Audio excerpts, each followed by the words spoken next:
it happens.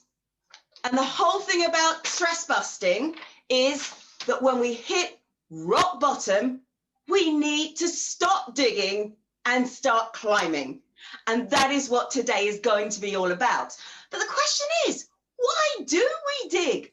Why do we actually think, I'm here, I'm feeling so awful, I'm going to make myself feel that little bit worse? Why do we do that? Well, it actually can be answered by the way our body responds to stress. Let's just do a little bit of the science here. These are my data slides. So slide number 1. When we have a threat, whatever that threat might be, in evolutionary times, it was the lion chasing us in the forest. But now it can be speaking to Virgin. It can be speaking to somebody about vaccines. It can be toxic people. It can be all kinds of things. But that threat, that sends our blood pressure rising. It makes our heart beat faster. We start getting clammy and sweaty. Why? Because our body is preparing to fight or to run away. That is known as the stage of resistance. So the threat happens, the alarm starts ringing. We then have to resist. But if we actually fight the threat, then that's great. We can return back to normal. But if we don't win, or we hide and the threat still doesn't run away, unfortunately, what happens is the body cannot stay in that heightened state of energy for that length of time. We fall into exhaustion. That's what happens. But the biggest difference between how we are in the 21st century and how we were back then is that stress is no longer physical. So whether you then thought, oh my goodness, I was worried, is she going to smash her glass? What's going on there?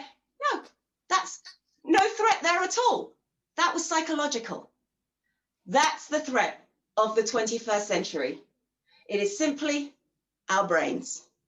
And therefore, in the same way as we needed physical strength to fight the physical threat way back in evolution stages, we actually need to build mental and emotional psychological strength in order to beat the threats that we find today.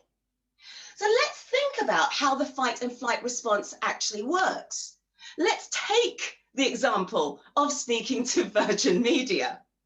If we are there to try and fight it, so the alarm is my internet's broken, the resistance is I'm calling one customer service provider, I'm calling another one, I'm trying to speak to Bolton, I am getting myself worked up because nothing's being fixed, I have to explain my story 5 or 6 times, and then by the end of the day, I have a reference number so that I can speak to somebody the next day who may or may not call me back. Meanwhile, I have also been preparing a 3-course meal for my spouse and my children. I have done home learning as well as working from home without the internet.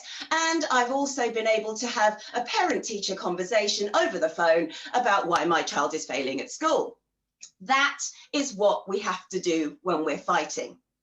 But then there's the alternative. We might decide instead to run away or hide or fly, which results in the following things. Number 1, we might simply just feel really, really enraged. And when we're enraged, we are going to yell at people.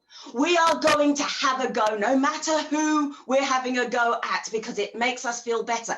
Actually, psychological research suggests it doesn't make us feel better. It, in fact, imprints the feeling of anger a lot longer. So just bear that one in mind. But the problem with rage is, even if we say take it out on the Virgin Media person, or perhaps we vent to friends, what actually happens there is we might start breaking down some relationships. So digging and finding rage, not so helpful. Alternatively, still digging here, so rock bottom, still digging. Alternatively, we might hide, run away, cower. So let's just wait, I'll ignore it. I can't use the internet, but I'm going to ignore it and maybe it will come back. Yeah, good luck with that one. So we might just hide, hope it goes away. Probably won't, let's be honest with you, because often we're going to have to deal with things. still on the digging. Last one. Let's just get really, really angry. Let's just get so fed up and lash out at everybody, which then in turn can result in further problems. We might end up doing something like smashing a window or a television or something, which may cause us further things that we have to fix afterwards. All of that not helpful at all. So what do we actually need to do? Well, first of all, we need to understand that our stress reaction is simply that. It is a reaction. It's instinctive. However, because it is psychological and because the brain is so complex, we can actually choose a response. The problem is, however, you might end up a hot mess, but other people don't seem to be. Now, why is that? Is it because in choosing this response, they're actually, richer? They're actually better than us. They're actually just luckier than we are. No. What they might be is they might be a little bit more emotionally and mentally fitter than we are. And there is actually a very simple reason for that. They may have learned certain tools in order to boost their emotional and mental fitness. In exactly the same way, you can learn certain exercises to boost your physical fitness. Alternatively, they may simply be using those tools regularly, whereas you and I may have forgotten. Why? Because we may simply have spent so much time, for whatever reason, looking out for other people that we've forgotten to build that emotional and physical and mental strength for ourselves. Now, at no point am I saying to you that it is a horrible thing to be kind to others. Kindness, compassion, the story Gordy told us about helping somebody, that makes us feel absolutely wonderful. However, it is so important to remember what they tell us on airlines when we used to travel. Affix your own mask first before you help somebody else. Because if you are struggling mentally and emotionally or physically, you could end up being more of a problem if you're trying to then help someone else. The reason why we need to remember to build up our mental and emotional fitness is so that we are better when we stand up and help other people. Now, the good news is it's actually really easy to do. So in today's very quick workshop session, I'm going to take you through a number of practical tools in order to give you a focus and some mental clarity in order that you can actually hear through all of that white noise of demands and pressures to really think about what you want to achieve and be able to achieve it. So I'm going to give you some cognitive mental tools, but I'm also going to give you emotional tools, which will help you build a network that can support you. Because research has shown if we have just one friend that we can turn to, just one person that we can actually spill our hearts to, we have a healthier outlook on life, we have lower blood pressure, we have less risk of illness and less risk of an early death, which is a great thing to be able to have. So our network is so, so important. And the last thing I'm going to give you is very simple tips in order to energize you, to make it easier to keep practicing that mental and emotional fitness. Because like physical fitness, you've got to keep using the muscle, otherwise it will disappear. But also like physical fitness, there are some days you just don't feel like it. So energizing yourself is the third component, and it's really important. And in the end, especially in the 21st century, the secret to stress busting is knowing that who you are will far outweigh what you know and what you have. And we build up who we are by cognitive, mental strength, emotional strength, and energizing our own battery. So let's start with the mental tools. I want you to think about focus. And let's first look at this grid on this side. Now, this is a coaching wheel. And the way you can use this, I'm going to demonstrate it on the board so you can actually do this with me. You can do this for a goal. You can do this for a project. You can do this for overall life balance. I don't mind what you do it for. But you draw a circle and you break it down into 8 different segments. Okay, so that's your wheel here. And you write down what it is you're aiming for. Now, maybe you're aiming for overall well-being, for example, just feeling happy. Or you might be aiming for, I know, world domination. That's all right too. You don't need to tell people what you're aiming for, but whatever that goal is, write that down. Only you know what that goal is. So you write down what that goal is. Then in these 8 segments, you write down all the different things you need to do in order to achieve that goal. So what this task is doing, it is reminding you every time you look at it to think, this is what I want. I don't want to be involved in other people's psychodramas. I don't want to get involved with toxic people who exhaust me because I want to focus on this. Sometimes the reason we get sucked in to other people, to playing a supporting role, not even the lead in someone else's psychodrama, is because we do not know what our goal is. So I'm just going to use the example of well-being, because if you see me think out the world domination, you're going to get a very different opinion of me. But let's use well-being for my example. One of the things that I need for good well-being is I need to see my friends. I need to have friendships. I want to spend time with my husband, so spouse. I want to see my family, or at least be in touch with my family.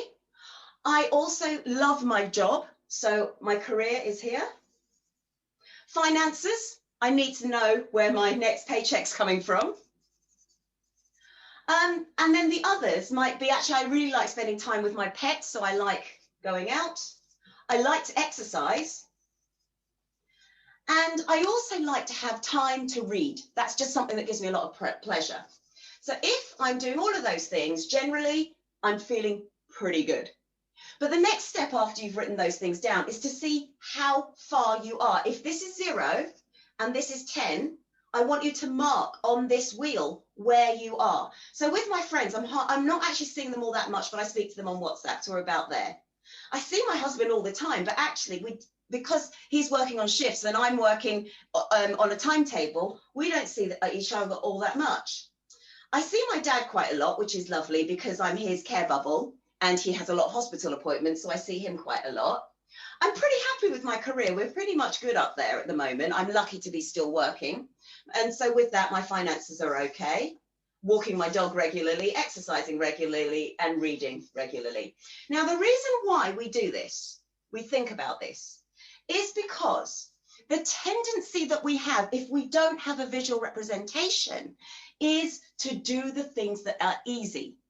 So why do you think pets is so high up? Well, I have to walk my dog every day. I just have to do it. No choice. Why is exercise so high up? Because I run every day. Again, I get up early to do that. But by looking at the areas which are lacking, we are able to see where we need to place our focus. And that actually helps us prioritize. Because if you are saying, these are all the things I need to be able to achieve my goal, stop doing the ones that are already full and start spending the time on the ones that are getting a bit more depleted. The reason why we end up spending time on the ones that are already full is because either they're easy or they're in our comfort zone. So we often need to see this to know what we want to do and where we are in relation to doing it.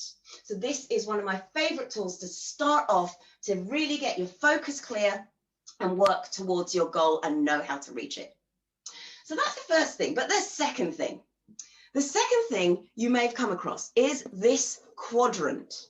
So it is the urgent and important quadrant, because of course we have our goal, we have all the things we want to do, but the problem is we don't have enough time.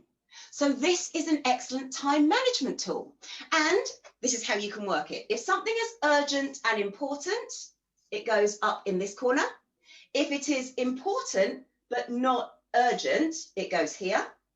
If it is not important, so not important, but it's urgent, it goes there. And if it's not important and not urgent, it goes there. So urgent and important, important but not urgent, urgent but not important, and then not important, not urgent. That's your 4s. And what you can do is you can put all your priorities, all the things you have to do, into those categories. So let's think about how you would do that. Urgent and important. Well, that example there might be your career. It's urgent because you have to be there and you have to go to work on Monday to Friday if you're not furloughed. So hopefully that's a good thing, a positive thing. It's also important that you do it. So therefore work might come into urgent and important, get it done. Important but not urgent. Now that might be something which you could delay. So this is a do. If anything is in there, you do it. If it's important but it's not urgent, can you delay it? So this might be a bit of DIY. Here, that is important. You want to have a nicer office environment. But is it as urgent as some of the stuff you have to do in here? If it's not, delay it. Keep it there so you remember to do it, but delay it. The not important but urgent is something like making dinner, or for me, walking the dog. It's urgent, dinner has to be made, the dog has to be walked, but is it important that I do it? If it's not, delegate. And we forget that one. We forget the power of delegation. We forget that we have other people in our team. And when I say team, I mean our families. I mean our friends. Team does not necessarily just mean work colleagues. If your family can work as a team, if your friendship group can work as a team, you will probably find people who may be able to help you out here. So urgent, important, you do. Urgent, important but not urgent, you delay it. Not important but urgent, you delegate it. And this one is perfectly simple. If it's not important and not urgent, just delete it. Just get rid of it. Here is where I put doom scrolling. Here is where I put watching the news. Here is where I put going on Facebook and getting jealous or anxious over everything that I see on there. So if it is not urgent and not important, delete it. Now, I prefer to simply just see it as the do, delay, delegate, delete quadrant. These are the things I have to do. These are my priorities. Often they relate to these. These are the things also that relate, but they're just not as urgent. These are the things which actually I might empower somebody else if I let them do it once in a while, delegate them. And frankly, other people's psychodramas go in there as well. Just get rid of them. So these are two very, very powerful tools to get you focused. These are the cognitive tools to get you focused on what it is you want to do and remind you as to what you need to do first. That will help you get a sense of clarity. Now, that's not always very easy. Why? Because I have clients who will look at this and they'll go, yeah, it's really good. And maybe you're feeling like that too. But the truth is, tomorrow you might wake up, look at that grid and go, I just can't even do it. You might look at that and go, whatever, I don't know, don't want to do that. So we need to build up your emotional strength as well. This is where your network becomes really, really important. So these are 4 other exercises I'd like you to think about. So mental strength, emotional strength. Now, you don't need to draw these cute little pictures, but let's think about this one. So if you want to, you can draw a cup of tea. The question here is who, assuming we could invite people over, who would you want to spend an afternoon having tea with? Put their names down in that particular cup. And then go one step further. Think about why you would like to spend time with those particular people. Think about their values. Think about the things they bring to your life. And when you can do that, you've already got the start of a gratitude journal. The way you use that is simply as you're brushing your teeth at night, think about 3 people that you are grateful for, that you'd invite to tea, and why. Here's where it gets special. If you do that for, say, a week, you will notice a pattern. That pattern will be certain people show up here all the time. Certain people do not. Then you know who to spend more of your time with, whether it's on a Zoom call, whether it's on a WhatsApp message, whether it's seeing them 2 feet apart across a park. But those, the ones who come up all the time, those people are the ones who are important. Those are the ones you need to spend time with, or maybe see them a little bit later.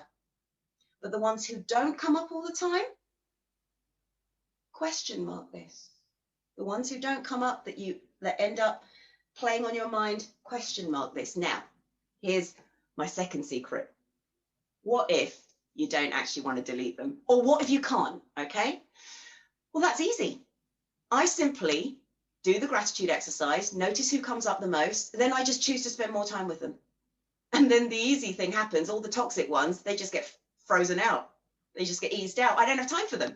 So I don't go seeking them out because I'm spending all the time with the ones I want to have tea with. So that's how this little exercise works.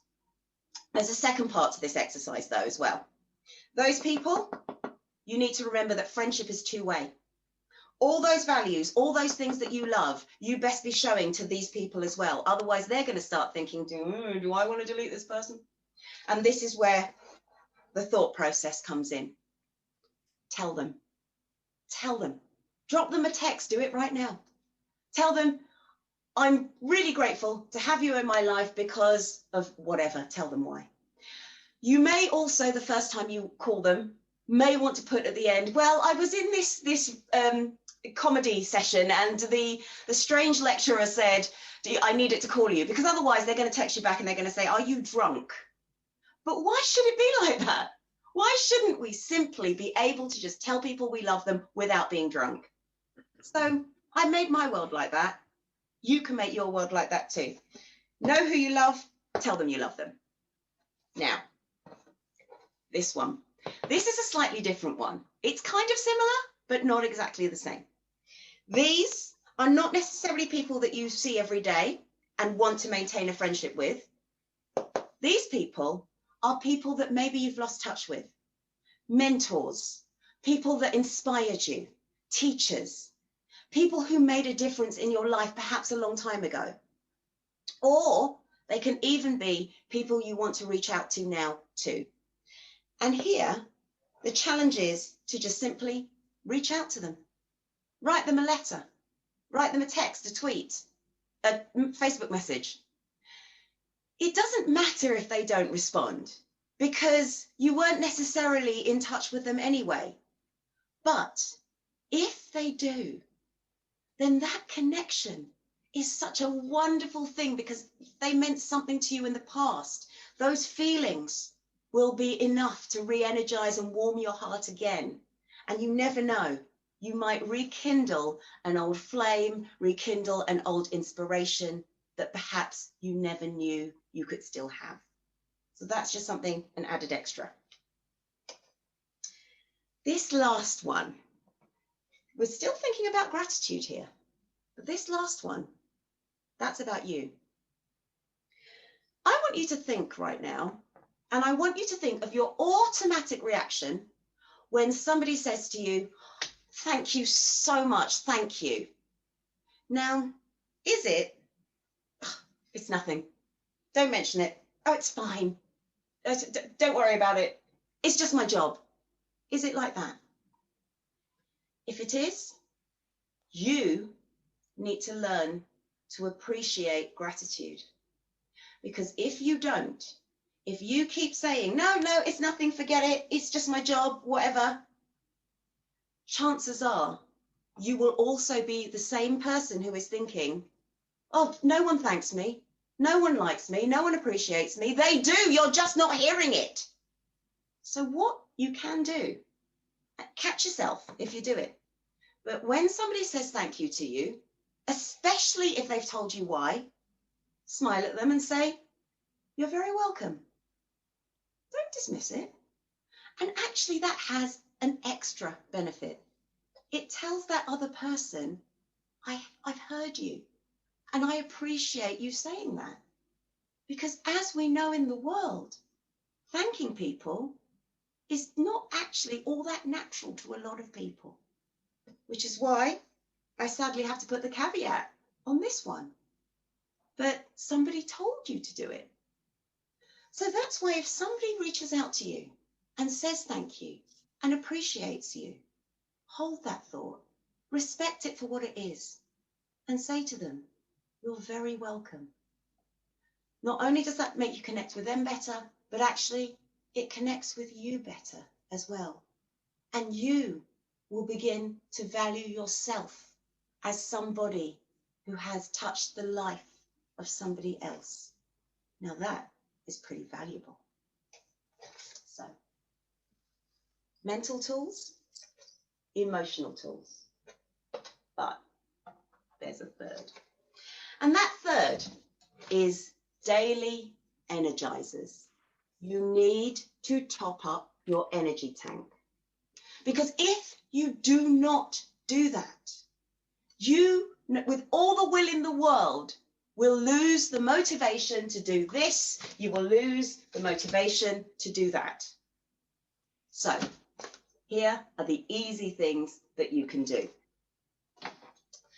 The first thing to remember, though, is that some people like to be energized and that makes them feel great. Other people like to relax and that makes them feel great. Sometimes you might want a mix of both. The secret is to understand 3 different things. Number 1, what gives me pleasure? Doesn't matter whether it's energizing or relaxing, doesn't matter. What gives me pleasure? If you can feel it, work it out, recognize it, you can write it down somewhere. At least you've got it, you know it. The second thing is to work out on what gives you pleasure. Does this energize me or does this relax me? Balance. Does it energize me or does it relax me? The third thing, what do I need right now? If you are stressed, the last thing you need is an energizer. If you are depressed, the last thing you need is a relaxer. So that's why you work out those 3 things. Am I enjoying it? What is it doing? What do I need right now? And then simply, because you've worked out what you enjoy, you choose the right one. Now, if you're going to have a little bit of trouble working that out, this is one of my favorite exercises, which I have mentioned to you before in a different session, but as we may have new people here, I will mention it again. And this exercise is the Spices Challenge. And this was given to me by a wonderful, wonderful friend of mine. She's a superb award-winning coach. Her name is Sharon Lawton. Look her up. She's at natural-flair.com. And this is the Spices Challenge.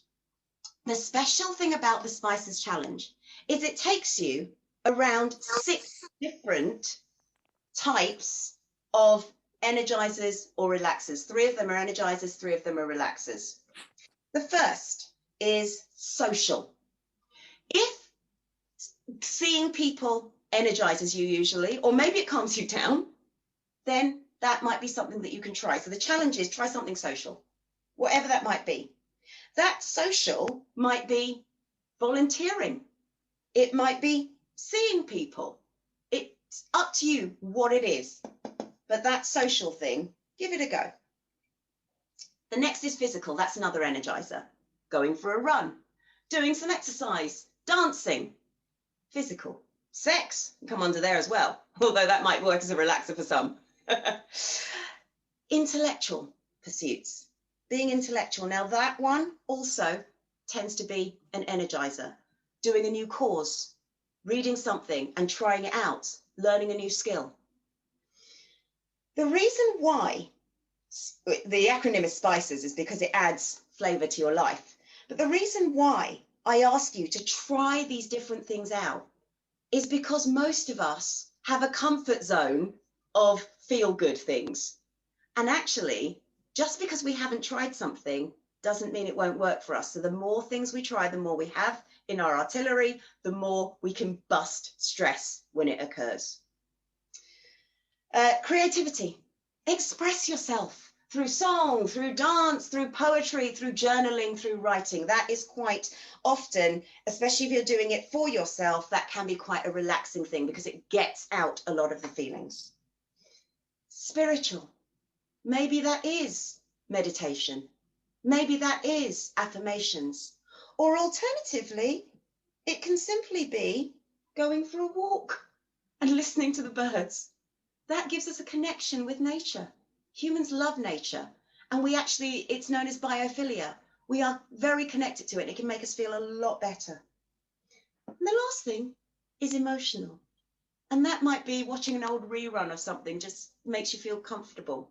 You can see behind me, I've got fluffy things around me. And if I feel a bit sad, I'll wrap myself up in them and I just stroke. I was going to say stroke myself, but that just sounds wrong, but I'll stroke the blanket.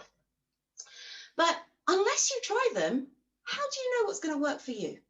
So my challenge to you is try one of those in each different category every single day, just for 6 days, and see if you can find some new things that actually make you feel energized. So that is the Energizer. And if you manage to do all of those things, if you manage to work out what it is you really want and how it is you're going to get there, and you have streamlined your support network so you are surrounded with people who you can really be yourself with and be on your wavelength and really connect with and thrive with, plus you feel energized because you have been investing in yourself. And certainly for the next 6 days with that Spices Challenge, you're doing one thing every day just to make you feel a little bit more energized.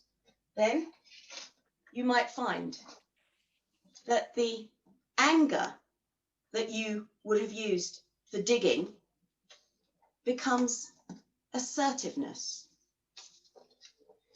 You might then find the cowering, the hiding away that you would have dug with becomes creativity. You find an answer. You find a way around it. And the last thing that you've been digging, that rage turns into reaching out, connecting with the people who will be able to help you, who will be able to boost you up, to energize you. And then you'll find, with all of those 3 things there, you stop digging and you start climbing. Thank you very, very much.